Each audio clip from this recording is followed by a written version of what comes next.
6 citizens of Ukraine and 1 citizen of Georgia were detained in Tbilisi on December 2. They are suspected of illegal acquisition and possession of firearms and ammunition.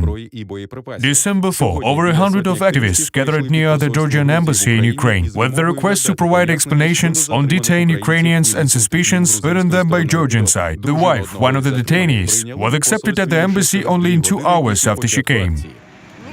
It's no official explanation, nothing. I learned it from the internet. I have only one question.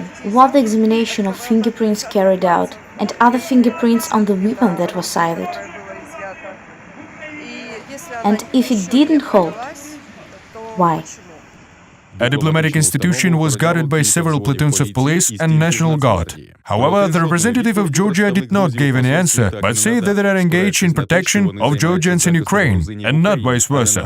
At this time in Tbilisi, a court session was started to determine the measure of restraint for detainees. Korostelov Yuri, Novikov Alexander, Meli Roland, Kuragin Dmitry, Olenko Igor, Klitko Sergei, and citizen of Georgia, Chetia Luka. Some of them were fighters of Ukrainian volunteer battalions. All the procedural violations during detention were reported during the session. Detainees were first to give their samples of DNA without a relevant court decision. Also, they were refused to communicate with the Ukrainian consul. During their detention and search in the hotel rooms, they were placed face down on the floor.